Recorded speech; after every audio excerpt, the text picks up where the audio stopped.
നമസ്കാരം. വടകര ചോറോട് ദേശീയപാതയിൽ മുത്തശ്ശിയുടെ ജീവനൊടുക്കുകയും 9 വയസ്സുകാരിയായ കൊച്ചുമകളുടെ ജീവിതം കോമയിലാക്കുകയും ചെയ്ത വാഹനാപകടം നടന്ന് 6 മാസമായിട്ടും ഇവരെ ഇടിച്ചു തെറിപ്പിച്ച കാർ ഇതുവരെയും പോലീസിന് കണ്ടെത്താൻ കഴിഞ്ഞിട്ടില്ല. ഗുരുതര പരിക്കേറ്റ മകളുടെ ചികിത്സയ്ക്കായി കോഴിക്കോട് മെഡിക്കൽ കോളേജ് ആശുപത്രിയിൽ സ്ഥിരതാമസമാക്കേണ്ടി വന്ന പാവപ്പെട്ട കുടുംബത്തിന് അപകട ഇൻഷുറൻസ് പോലും കിട്ടാത്ത സ്ഥിതിയാണ് ഇപ്പോഴുള്ളത്. CCTV പോലുള്ള നിരവധി നിരീക്ഷണ സംവിധാനങ്ങൾ ഉണ്ടായിട്ടാണ് ദേശീയപാതയിൽ നടന്ന അപകടത്തിന്റെ തെളിവുകൾ പോലീസിന് ഇതുവരെയും ലഭിക്കാത്തത്. ഈ വർഷം ഫെബ്രുവരി 17-ന് വടകര ചോറോട് രാത്രി 10 മണിയോടെ റോഡ് മുറിച്ച് കടക്കുന്നതിനിടെയാണ് കണ്ണൂർ മേലേച്ചൊവ്വ സ്വദേശി 9 വയസ്സുകാരിയ ദൃശാനയെയും മുത്തശ്ശി 68കാരി ബേബിയെയും തലശ്ശേരി ഭാഗത്തേക്ക് അമിത വേഗതയിൽ പോവുകയായിരുന്ന കാർ ഇടിച്ചു തെറിപ്പിച്ചത്. ബേബി തൽക്ഷണം തന്നെ മരിച്ചു.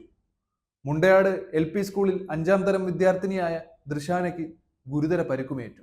6 മാസമായി കോമാവസ്ഥയിൽ കോഴിക്കോട് മെഡിക്കൽ കോളേജിൽ തുടരുകയാണ് ഇപ്പോഴും ദൃശാന.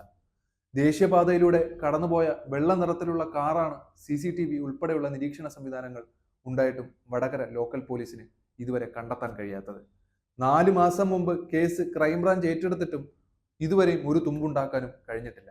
വാഹനം കണ്ടെത്തിയില്ലെങ്കിൽ അപകട ഇൻഷുറൻസ് പോലും പാവപ്പെട്ട ഈ കുടുംബത്തിന് ലഭിക്കുകയുമില്ല.